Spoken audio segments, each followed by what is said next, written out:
Steiner, Doctor of Medicine. Tonight's story has the title, And There Was Darkness, and There Was Light, Part 2.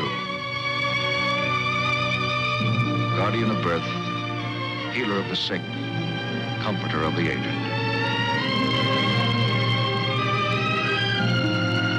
And the qualities of the worthy physician are three: the eye of an eagle, the heart of a lion, the hand of a woman.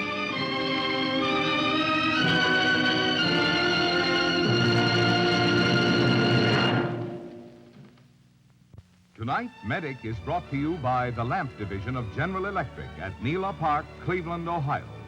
Progress headquarters of man-made light, where lamp research dreams but never sleeps, as it works constantly to help you see better, work better, live better, electrically. At the Lamp Division of General Electric, progress is our most important product. Back in another century, if you went from one room to another after dark, you had to take your light with you, and you left a trail of darkness behind you. But nowadays, things have changed. Or have they? This woman is a bulb snatcher, a real old-fashioned girl when it comes to lighting. She's stealing a bulb from one socket to fill another empty one. She still carries her light with her from one room to another, leaving that trail of darkness. But the bad habit is contagious. Now, Junior's trying to solve the darkness problem. That's better, but not much better. He snatched that bulb from another lamp, but the bulb isn't strong enough to study by. His eyes will tire sooner, and his homework may seem a little more difficult. Here's the result of Junior's larceny. She's having a hard time putting her lipstick on straight. Ah, she has an idea. Of course, take the bulb out of the desk lamp and put it in the boudoir lamp. Here's Dad in his basement workshop. Apparently, he's the only one in the family who has the right light in the right place. But he'd better be careful somebody doesn't snatch his bulb. I knew it, a bulb snatcher. But wait, bulb snatching is a mighty old-fashioned way to get light, particularly when there's a modern, up-to-date way to break the bulb snatching habit. It's the General Electric 4-bulb package. Keeping spare General Electric light bulbs on hand is really very easy and inexpensive, too. See how neatly this General Electric 4-bulb package tucks away on your closet shelf. And tucked away inside it are 4 General Electric bulbs. This handy package of 60-watt General Electric bulbs costs only 76 cents. The 100-watt size is only 88 cents. Stock up on GE bulbs in the 4-lamp package that's easy to buy, carry, store. Look to General Electric light bulbs to brighten your life. Our actual case history tonight concerns the field of psychiatry, science of mental disorders. The object in point, a crucifix. The case in point, Frances Annette Dunbar. She's 30 years old, married, and she's given birth to 4 children. For about 30 years, she had tried to repress the vague, indefinite fears which, despite her efforts, kept growing in her mind. Finally, the breaking point was reached. With the birth of her 4th child, the pent-up fears exploded. For no explainable reason, Frances Dunbar tried to murder her newborn baby. This is not her face or her voice, but these are her actual words. The first evening in the receiving room of the hospital, I kept trying to remember what had brought me there. I was being signed into a hospital. My husband George and Dr. Steiner were there, and Sister Benedict and Sister Mary Frances, who had nursed me through my last childbirth. But why were they there? We'll be up to see you, Mama. Often. Don't worry about the kids and me. Your job is to get well again. Bye, honey. What had I done? Promised you this. My dear, be strong. Brave.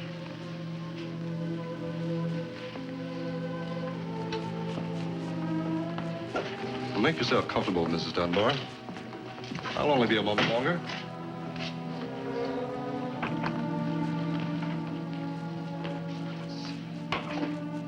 Send these up to her room. The room we have for her. I was alone. Alone with my question. Why was I there? And as I stared at the crucifix, the answer came back to me. I saw again what I had tried to do. I saw myself in my own home, sitting there, all alone, with my new baby nearby, I saw myself rise from my seat, move about the room, trying to deny what could no longer be denied. Somehow my mind had hardened into a frightening determination. I had to kill my new baby. I saw myself move to the baby, pick it up, and I saw myself moving to the stove. Once again, closer and closer. I was reaching out to put the baby into the stove. And then the merciful blackness came that saved my baby's life.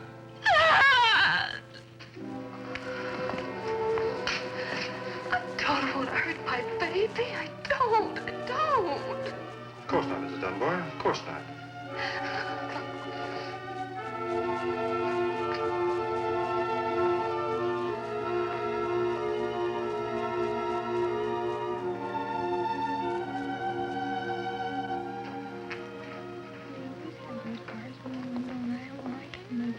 Nurse?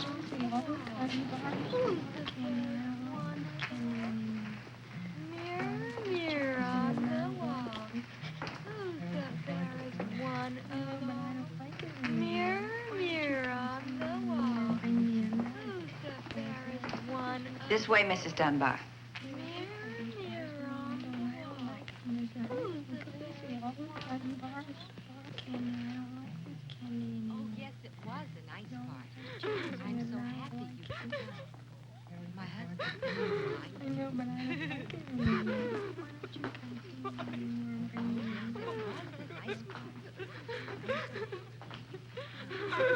My name's Margie Hartwig. I'll put your regular clothes in the check room with the other things.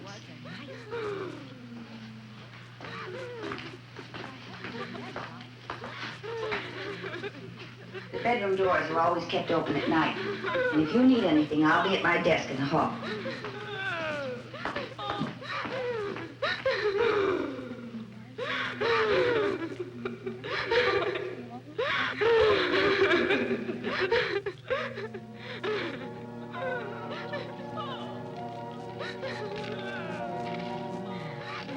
I tried to sleep that night, but although I shut my eyes, sleep would not come. The frightening sounds from the corridor and the twisting shadows in my room seemed to me like voices and shapes from the dead. And all about me, strange, frightening things seemed to move and beckon. And even when I closed my eyes, the images would not leave me. I knew that they were there, in the room, not in my mind. And I knew that there was something in the closet, some wild animal. An animal that was going to tear me with its fangs. I wanted to run, but I couldn't. My entire body had turned to ice, and nothing would move. And the animal kept coming closer and closer, and I could feel it by my bedside. I knew it was there looking down at me, and then...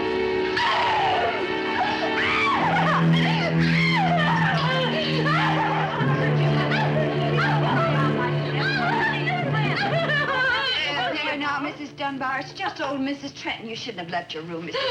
Trenton. She thought it was her own bed. She gets lost sometimes. Mrs. Trenton is a very sweet old lady. Everybody here likes her. You will, too. You'll be good friends. I'm sorry if I frightened you.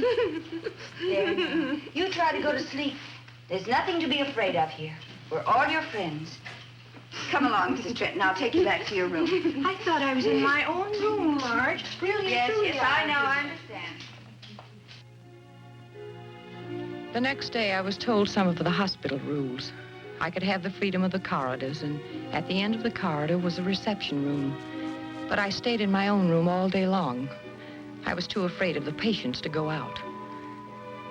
During the second night, other thoughts started crowding into my mind. Thoughts about sharp objects, hammers, scissors, pieces of sharp metal.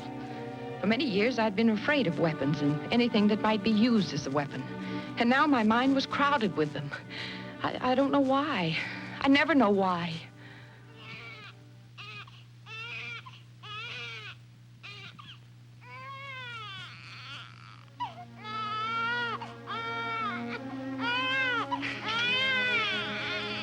Marge!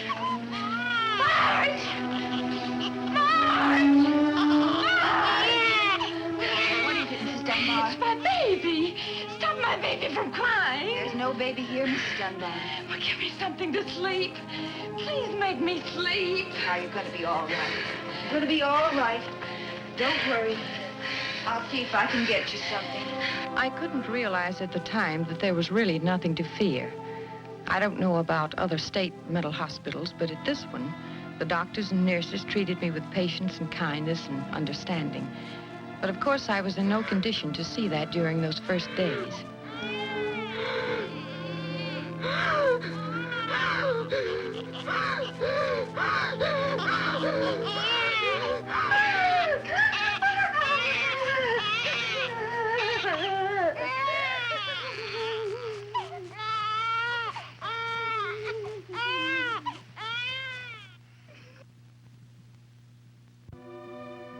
After some time, I was moved to a new room in a different ward. It was quieter, and I was not so afraid of the patients there. I was given some shots, a brain wave, my fingerprints were taken, and my case thoroughly evaluated. Also, I began to attend classes in psychology. And it was then I started to suffer worse physical pains than I had ever suffered before. I had heart attacks. It was real pain, not imaginary. Except there was never anything organically wrong with my heart to account for it.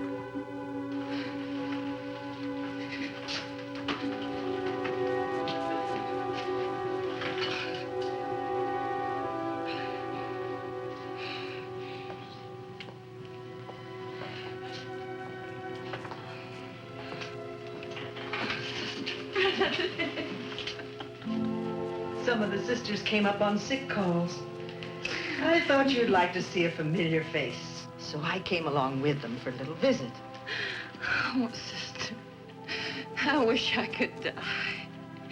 Please tell them let me die.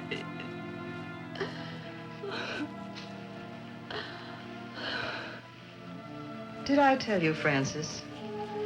This used to belong to my older sister. She suffered from trouble like yours for half her life. In those days, there was no one who could help her. This was her only help. Oh, Sister Benedict, I only want to die.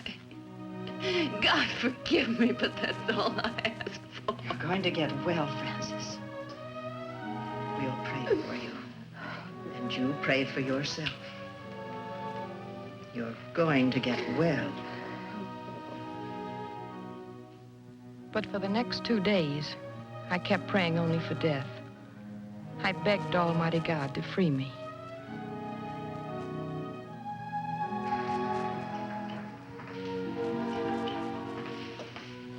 Mrs. Dunbar?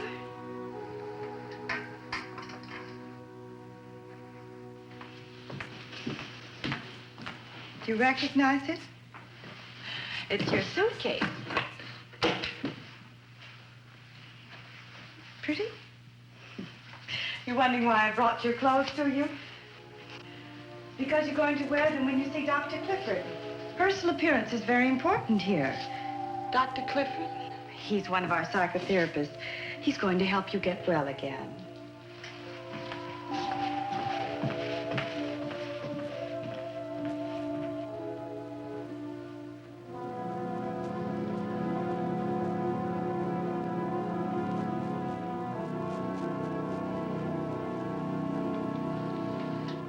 He's going to help you to get well again.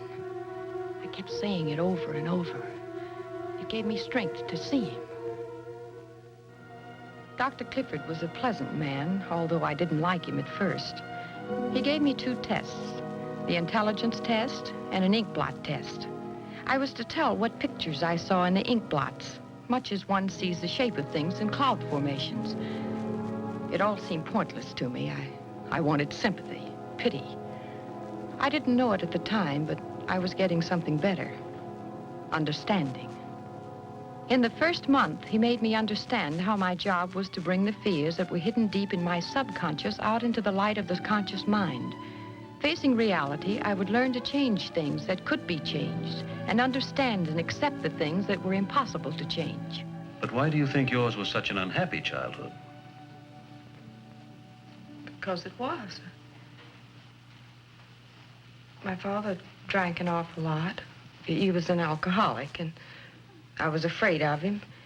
He used to spank me a lot, so I guess I lied to avoid a beating. They sent me up here to my aunt and uncle's. They needed help around the house. Is that when you met your husband? Yes. After a few dates, he wanted to get married. Well, I thought my aunt and uncle expected me to marry him because they liked him so much. So I promised. I kept my promise.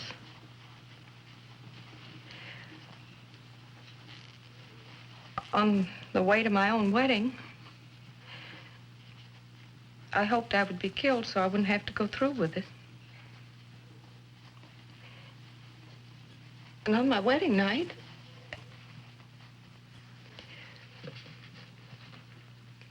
well, when we finally got to our room, I wouldn't even go near my husband. I wouldn't even change my clothes.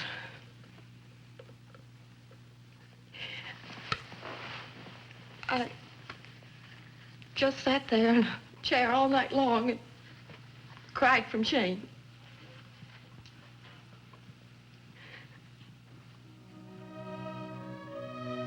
As the weeks went by, Dr. Clifford made me see how all my life I had done things I didn't want to do. I was afraid I would be punished somehow if I didn't. We were poor, and I blamed it on my husband. I feared pregnancy. I told Dr. Clifford that my husband had none of the qualities that I admired. And little by little, I began to realize that my own husband, through no fault of his own, stood between me and the world of sanity. When was the first time you experienced this fear of children? Oh, it started a long time ago. About how old were you? Can you remember? Oh, I must have been 5 or 6. I had these friends, neighborhood kids. And, well, we played doctor. You know how kids are. My father found us, and both he and my mother yelled about how bad and sinful it was. And, well, I guess every time I look at little children, I expect to hear my parents yelling like they did then. There was never any explanation about sex at home, and there was no affection. In fact, I can't remember my father ever kissing my mother. And when I asked questions, I was spanked. More weeks passed. I tried to remember all incidents like that. I wrote them down so I could talk about them with Dr. Clifford. I began to understand one thing clearly. I had gone into marriage not as a mature woman, but as a frightened child full of ignorant prejudices. My fears about the baby stemmed from the fact that I married a man that I was childishly rejecting. So that while I loved the baby consciously, I rejected her subconsciously, because I did not want a baby fathered by a man I didn't love. And yet, in my state of emotional immaturity, I could not have known what love was. I could not have been happy with any man. When my husband and the older children began to visit me, I would look at George in silence, asking myself question after question about our life together. I didn't hate George, and I didn't love him. I felt nothing. It was June. My feelings toward my husband did not change. He was a stranger I would have to learn to know. I became more and more dependent on Dr. Clifford. He was a father to whom I could say anything and everything without shame and without fear of punishment. Look who showed up. Big surprise. Hello, Frances. Sister. I brought you out some pictures of the babies. From George. He's getting very good with that camera of his. See them? Oh, Helen, look at them. They must take after their mother. This one's the image of his father. Oh, he's a nice-looking boy. Oh, Dr. Clifford asked me to bring you out some things to make something for the baby. Oh, I don't know. What could I make? Well, the little one needs a sweater. I think I have everything here. Good, you didn't forget the knitting needles. I thought I had a little pair of scissors, but for the life of me, I don't know what became of them. I must have dropped them. That's all right, sister. I can get one from Supply. Oh. What is it? I had forgotten all about it. At some time during my visits with Dr. Clifford, the scissors that I had hidden under the cushion had slipped completely out of my mind.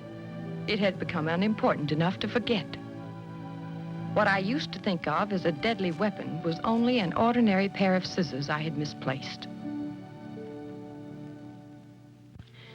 My second summer at the hospital was coming to an end, and one day toward the middle of September, Dr. Clifford began to push me away, gently, tapering off my dependence on him. My visits to his office were made shorter, and he saw me only twice a week after that.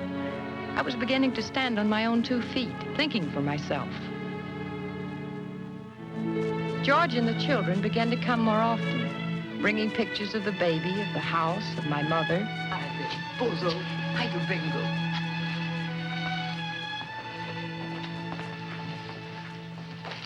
Oh, how pretty. And look, Oh, they're nice pictures, George. I just push the button and the camera does the rest.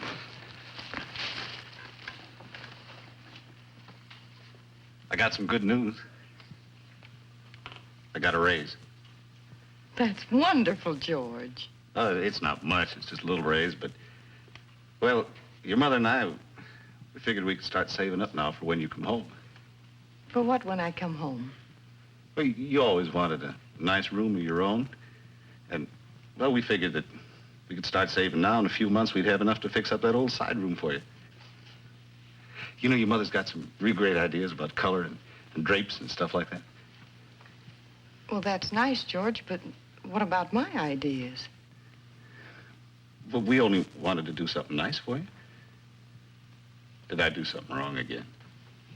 Of course not. You haven't been wrong, George. I've been wrong. You see, I've been taught something here. Well, it's simply this. From here on in, you know, even in little things like fixing up a room, well, there's only one person alive that can make decisions and make up my mind. And, well, that's me. Fran, I'm not a very bright guy. But I know I must have done something wrong. Whatever it was, I won't never do it again. Fran, I maybe don't know how to show it very much, but you mean an awful lot to me.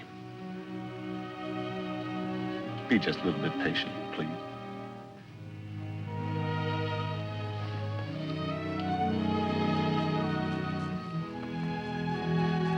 I love you. I can really say that now. I love you.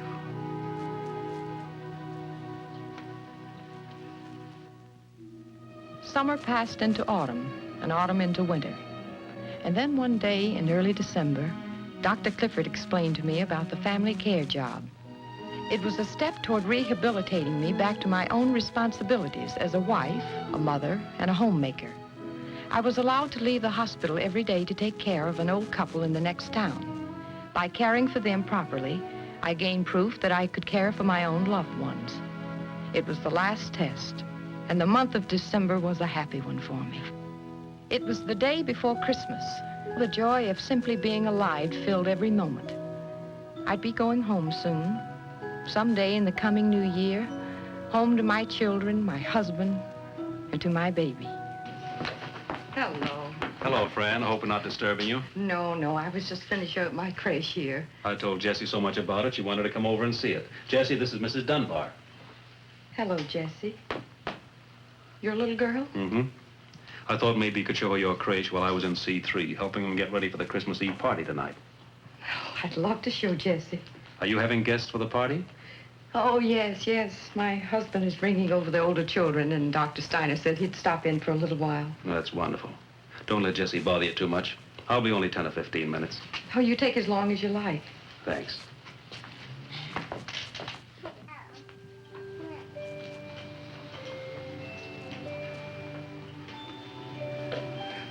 Would you like to put the baby Jesus in for me?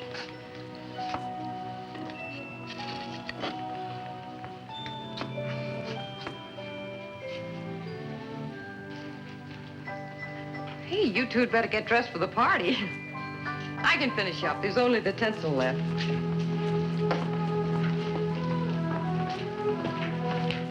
Look who I found. Merry Christmas. Dr. Steiner, how nice of you to take the time to drive out. Dr. Clifford was good enough to pick me up. Mrs. Steiner had some late shopping to do, last-minute thing. We always plan to avoid it, and every year it happens. No. Merry Christmas, sweetheart. Merry Christmas, Bingo. Merry Christmas. Thank you. Merry Christmas, honey. I think this is the happiest Christmas my whole life. We brought you another present.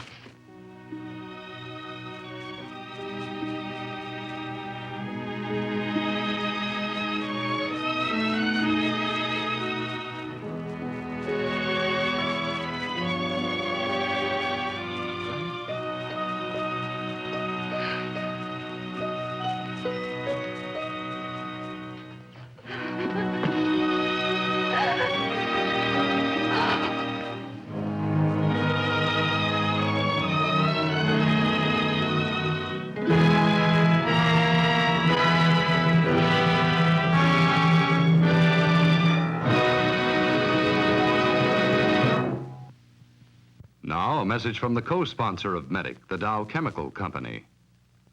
Here on a laboratory scale, 2 wedges of cheese tell what happens to the freshness and flavor of the food you buy and what Saran Wrap does to protect it. 3 weeks ago, they were identical. This one was kept in the refrigerator in an ordinary wrapping. A hard rind is formed. It's dried out and lost weight. This piece was stored in the refrigerator right beside the first, but in moisture-proof Saran Wrap. It's as soft and fresh and weighs as much as the day it was bought. And it will stay that way to the last slice in the same piece of Saran Wrap, because you can use soft, pliable Saran Wrap over and over again. Pick up a box of Saran Wrap tomorrow, regular size or the new 18-inch queen size, sold throughout the United States and Canada. Considering the funds available to them and the shortage of staff personnel, state mental hospitals are doing a remarkable job. But their task is made needlessly more difficult by public prejudice. There is nothing about mental illness to be ashamed of, and it cannot be cured except by the skill of specially trained doctors. And thanks to those doctors whose lives are devoted to healing the mentally ill, thousands of men and women have been able to return to their rightful places in society, happy, well-adjusted, and unafraid.